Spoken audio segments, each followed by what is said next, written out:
알렐루야, 알렐루야. 우리 구원자 그리스도 예수님은 죽음을 없애시고 복음으로 생명을 환히 보여주셨네. 알렐루야.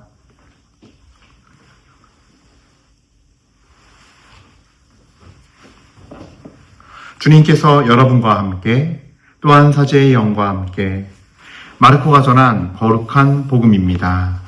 주님 영광 받으소서. 그때 예루살렘에서 내려온 율법학자들이 예수는 베엘제불이 들렸다고도 하고 예수는 마귀 우두머리의 힘을 빌려 마귀들을 쫓아낸다고도 하였다. 그래서 예수님께서는 그들을 부르셔서 비유를 들어 말씀하셨다. 어떻게 사탄이 사탄을 쫓아낼 수 있느냐? 한 나라가 갈라서면 그 나라는 버텨내지 못한다. 한 집안이 갈라서면 그 집안은 버텨내지 못할 것이다. 사탄도 자신을 거슬러 일어나 갈라서면 버텨내지 못하고 끝장이 난다. 먼저 힘센 자를 묶어놓지 않고서는 아무도 그 힘센 자의 집에 들어가 재물을 털 수 없다. 묶어놓은 뒤에야 그 집을 털 수 있다. 내가 진실로 너희에게 말한다.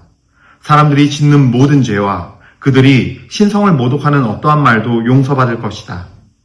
그러나 성령을 모독하는 자는 영원히 용서를 받지 못하고 영원한 죄에 매이게 된다. 이 말씀을 하신 것은 사람들이 예수는 더러운 영이 들렸다고 말하였기 때문이다. 주님의 말씀입니다. 그리스도님 찬미합니다.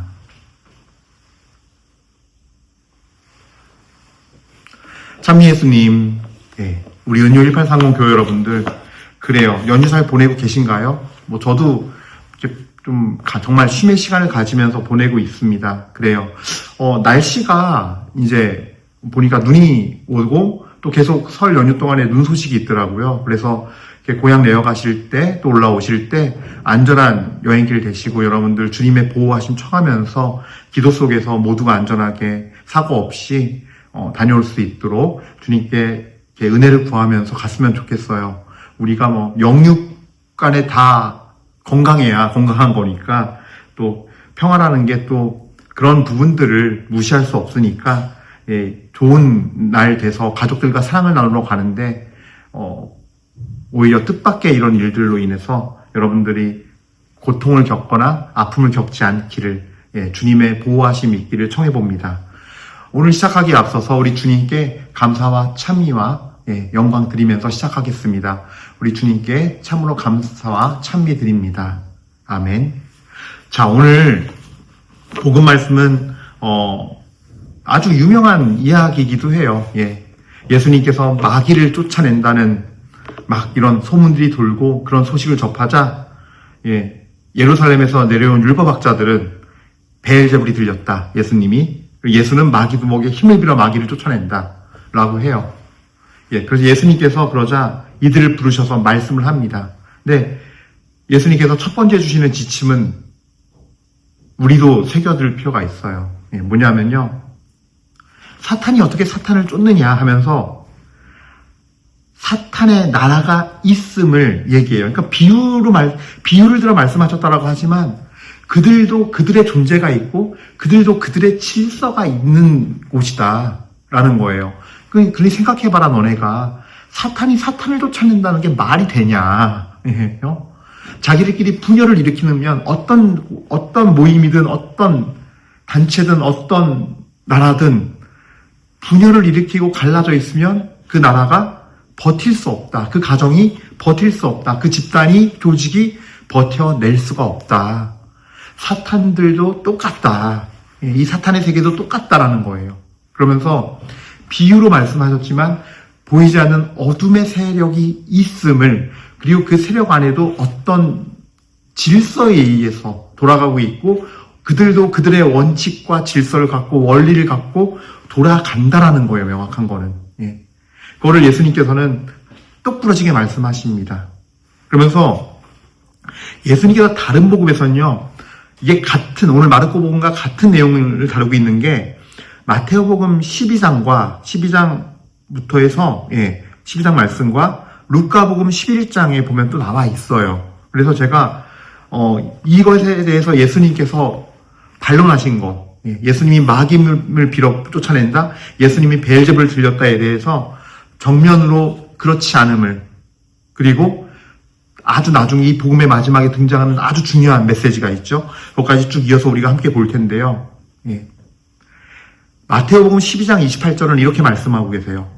내가 하느님의 영으로 마귀들을 쫓아내는 것이라면 하느님의 나라가 이미 너희에게 와 있는 것이다. 마태복음에서는 이 말씀이 들어가 있어요. 또 루카복음은 좀 더 강력한 표현을 써요. 11장 20절에 그러나 내가 하느님의 손가락으로 마귀들을 쫓아내는 것이라면 하느님의 나라가 이미 너희에게 와 있는 것이다 라는 거예요.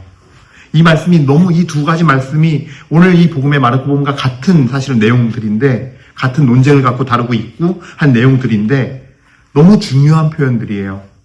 그러니까 왜냐면요, 예수님께서 당신이 사탄이 베엘제불이 들려서, 베엘제불의 힘을 빌려서가 아니라 하느님의 영을 받아서, 하느님의 권능을 받아서 이 일을 하고 있음을 명백히 증언하는 거예요. 그래서 재밌는 건요, 마태복음도 그렇고 루카복음도 그렇고 이런 표현이 있어요. 내가 만일 베엘제불의 힘을 빌려 마귀들을 쫓아낸다면 너희 아들들은 누구의 힘을 빌려 마귀들을 쫓아낸다는 말이냐. 그러니 바로 그들이 너희의 재판관이 될 것이다. 이건 루카복음 11장 19절 말씀이었고, 또 마태복음 12장 27절은 이렇게 전하고 있어요. 내가 만일 베엘제불의 힘을 빌려 마귀들을 쫓아낸다면 너희의 제자들은 누구의 힘을 빌려 마귀들을 쫓아낸다는 말이냐. 그러니 바로 그들이 너희의 재판관이 될 것이다. 그러니까 유독 예수님을 가지고 이렇게 말하면서 그 사실을 부인하려고 그러고, 예수님을 통해서 오는 하나님의 영과 하나님의 영을 넘어선 그 손가락으로 하나님이 이루시는 일들을 부인하는 것에 대해서, 부정하는 것에 대해서 하나님의 업적과 하나님의 뜻이 지상에서 이루어지는 것, 즉 이 크로노스의 시간, 공간을 살고 있는 우리가 하늘이 열리면서 주님의 영이 임하여서 그 인간에게 오셔서 개입하시고 하느님께서 우리 세상에 현존하시고 인재하시면서 당신의 권능으로 하시는 일을, 그 주체자를 부인하는 것, 이것을 이제 말씀하십니다. 내가 진실로 너희에게 말한다. 오늘 복음 말씀이에요. 사람들이 짓는 모든 죄와 그들이 신성을 모독하는 어떠한 말도 용서받을 것이다. 그러나 성령을 모독하는 자는 영원히 용서를 받지 못하고 영원한 죄에 매이게 된다. 그러니까 여기서 성령을 모독하는 자라고 하니까 분명히 위에 그들이 신성을 모독하는 어떠한 말도 용서받을 것이다 했는데, 성령을 모독한다는 게 뭐길래 이거는 용서 못 받는 거지? 뭐냐면요, 방금 제가 위에서 아까 말씀드린 거예요. 하느님의 손가락으로, 루카복음 표현에 의하면 손가락으로 마귀들을 쫓아내는 것이라면 하나님의 나라가 이미 너에게 와 있는 것이다. 또 마태복음은 하나님의 영으로 마귀들을 쫓아내는 것이라면 하나님의 나라가 이미 너에게 와 있는 것이다. 즉 현재화돼서 하나님의 뜻이 이루어지고 하나님의 영이 임하여 하나님의 그 권능이 임하여서 손가락으로 이 지금 크로노스의 타임 돼서 이 카이로스의 시간 안에서 크로노스의 시간이 임하여서 하나님의 인재로, 하나님의 현존으로 당신의 그 권능과 주님 하나님의 영을 예수님이 받아서 그 하는 모든 업적들과 일들, 그리고 그 주체이신, 주권자이신 하나님, 이거를 거부하는 행위가 바로 성령을 모독하는 것이라는 거예요. 우리도 우리 삶 안에서 우리가 비록 인간의 세상과 인간의 공간, 인간의 시간이 바로 크로노스의 시간을 살지만 주님께서 우리에게 오셔서 하나님의 뜻을 전하고 말씀을 전하고 하나님께서 우리 안에서 일하시며 그 뜻을 우리에게 전달하고 알리고 그 뜻이 이루어질 때 그분이 누구신지 알아 배웠고 그분의 주권을 고백하고 그분의 권능을 찬양하며 그분이 나를 위해서, 우리를 위해서 일하시고 당신께서 성경 말씀에 있는 이 계시의 말씀들을 이제 객관적으로 객관적으로 글자로 쓰여져 있는 성경 글자 말씀이, 객관적인 그 진리의 가르침의 글자들이 이 시간 공간에 하나님께서 당신의 영으로, 하나님의 영으로, 권능으로 이루어내실 때 그때 그거를 거부하지 말고 그분의 주권을 받아들이면서 우리 마음에 모시고 환영할 때 성령을 환영하는 자들이 되는 것이고 성령을 모독하는 자가 되지 않는 길이라는 거예요. 이게 오늘 복음의 핵심이고 우리가 지금 이 시간을 살아가면서 알아들어야 할 내용이에요. 예. 미사 시간에 매일 미사 책을 보면은 써진 건 글자예요. 그러나 이 말씀이 미사를 봉헌하면서 신부님의 강론을 통해서 하나님의 영으로 이 말씀이 당신의 권능의 말씀으로 살아있는 생명을 전하는 말씀으로 진리의 말씀으로 올 때 이거를 받아먹고 아멘하고 받아먹고 나가서 살아내는 사람, 실천하는 사람, 의미를 곰곰이 생각하면서 이 말씀대로 내가 가정 안에서 직장 안에서 나의 삶의 자리에서 어떻게든 한마디라도 순종하며 따라가는 사람이 될 때 우리는 성령을 모독하는 자가 아니라 그 반대로 성령을 모시는 자, 따라 사는 자가 되는 거지요. 그래서 우리가 정말 기억해야 할 건요. 그러니까 우리의 마음을 무디게, 오늘 너희가 주님의 말씀을 듣게 되거든 너희 마음을 무디게 하지 마라. 그런 삶을 살아야 되는 거예요. 예. 그래서 오늘 익혀야 할 핵심은 성령을 모독하는 자가 아닌 성령을 모시고 사는 자, 성령을 환영하는 자, 성령의 인도를 받고 따라 사는 자가 되는 길을 아는 게 중요할 것 같아요. 저는 그런 부분도 같이 말씀을 드리고 싶어요. 그래서 여러분들이 정말 성령 안에서 인도를 따라 사는 사람이라면 꼭 갖춰야 할 것이 전 있다고 보는데, 첫 번째로는요, 여러분들의 하루의 첫 시간을 주님께 바치는 사람이 되십시오. 이거는 단순히 아침 기도 바쳐라라고 표현으로는 부족해요. 아침 기도를 바치는 것인데, 예. 정말로 하루의 첫 시간을 주님께 내어드리십시오. 예. 뭐, 새벽 미사를 가라, 뭘 하라는 차원이 아니라, 내 마음 안에서 그것이 새벽 미사를 가서 기도하는 것이 됐던, 아니면 정말 아침에 일어나서 기도하는 것이 됐던, 무엇이 됐던 간에, 첫 시간을 주님께 내어드려서 기도하고 주님을 만나는 시간을 가지십시오.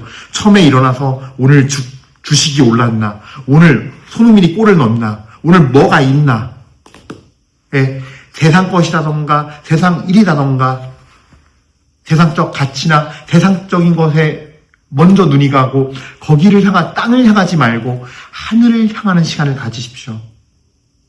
예, 그럴 때 우리는 성령의 인도하심을 늘 따라 받게 될 거고, 성령께서 우리 안에서 내주하시면서 그분의 뜻을 잃지 않을 것입니다. 우리가 일어나자마자 주님과의 시간을 갖는 것이 아니라 세상 것을 보는 시간을 가져서 마음이 산란해진다면 우리의 성령의 불을 안에서 아침부터 하루의 첫 시작부터 꺼져 있게 됩니다. 예. 그랬을 때 우리가 하루 중에 주님께서 나에게 하시는 말씀이라던가 주님 안에서 일어나는 것을 알아채지 못하게 되고 우리의 귀는 무뎌지게 됩니다. 그래서 하루를 꼭 주님을 위해서 시작하는 하루, 주님께 내어드린 하루가 되십시오. 그리고 두 번째로는요, 그걸 위해서 여러분들 가장 먼저 말씀, 영적인 양식을 먼저 먹으세요. 예. 우리가 미사 드리고 복음 듣고 이거 하는 것도 좋지만 내가 내 삶의 자리에서 그러니까 말씀을 먹어야 돼요. 이게 요한복음 6장에 보면요, 예수님께서 당신, 성체인 당신, 생명의 빵을 깨닫게 하기 위해서 무엇으로 깨닫게 하십니까? 말씀으로 전하세요. 나는 살아있는 생명의 빵이다. 나를 먹는 자는 누구든지 영원히 살 것이다. 죽지 않고 영원히 살 것이다. 말씀으로 알려주잖아요. 말씀이신 그분께서, 하나님께서 말씀으로 세상을 창조하셨지만 말씀 자체이신 그분께서 이 세상에 오셔서 생명의 빵인 당신을 설명할 때 말씀으로 했어요. 즉 말씀을 듣고 깨닫고 행동으로 실천하는 것이 영의 양식을 먹고 사는 거예요, 우리가.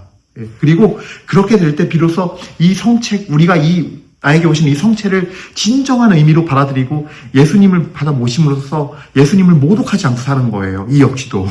예. 그래서 여러분, 아침에 일어났을 때 주님에게 시간을 내어드리고 내 마음과 내 정신과 내 모든 걸 주님께 내어드리는 시간을 꼭 가지시고, 두 번째로는 세상의 양식을 더 추구하지 말고 말씀이신 주님, 이 주님의 말씀, 이 영의 양식을 먼저 먹고 그리고 육의 양식을 취하십시오. 예. 저는 그렇게 권해드리고 싶어요. 아침을 주님께 드리는 시간을 가지라는 거예요. 그리고 항상 하루 종일 살아갈 때, 예, 용서하지 못하는 사람이 생기지 않도록, 반드시 용서하십시오. 용서하는 마음으로 사십시오. 이게 제가 세 번째로 드리는, 여러분께 드리는 말씀이에요. 내 안에 주님 성령을 모독하지 않고 살기 위해서, 반대로 성령의 인도를 따라 성령 안에서 살기 위해서, 이 용서하지 못하는 마음은요, 하나님과의 관계가 단절되는 거고, 내 스스로가 하나님과 관계가 단절해서 어둠으로 들어가는 지름길이에요. 그래서 내 마음이 정말로 어둠으로 죄로 들어가지 않기 위해서 항상 용서할 수 있는 마음의 자세, 용서하지 못하는 사람이 있다면 그걸 빨리 끊어내고 용서하는 삶으로 돌아가서 여러분들이 하나님 앞에 화가 나고 분노가 나는 일이 있더라도 그 하루 해가 질 때까지는 죄를 지지 말라고 에페소서 4장에 분명히 말씀하고 계시거든요. 여러분들이 분하고 화가 나는 일이 있더라도 화내지 말고 그걸 하루를 넘기지 말라고 권고하고 있어요. 아마 에페소서 4장 20 몇 절에 있을 거예요. 한번 보세요. 그게 바로 마귀에게 발붙일 기회를 주는 거기 때문이에요. 그래서 여러분들이 이 세 가지, 아침의 시간을 주님께 드리고, 주님의 영의 말씀을 먹으면서 두 번째로는요, 세상 것에 나의 첫 시간을 주지 말라는 거. 나의 첫 시간에 일어났을 때 땅의 가치를 추구하고 땅의 것을 보면서 땅의 것을 찾지 말라는 거. 세 번째로는 주님 앞에서 항상 용서의 마음을 가지고 용서하지 못하는 형제가 없도록 하고 용서하지 못하는 형제가 있다면 빨리 용서하라고. 이거를 제가 오늘 말씀드리면서 여러분들이 정말로 성령 안에 살아가면서 성령의 인도를 따라서 오늘 말씀하시고 오늘 역사하시고 오늘 하나님의 손가락을 펼치시며 일하시는 주님을 항상 만나뵈면서 그분께 사랑과 찬양을 드리는 거룩한 자녀들이 되기를 희망하면서 또 그런 하루가 될 수 있기를 축복하면서 이야기를 마칠까 합니다. 잠시 묵상하시겠습니다. 아멘.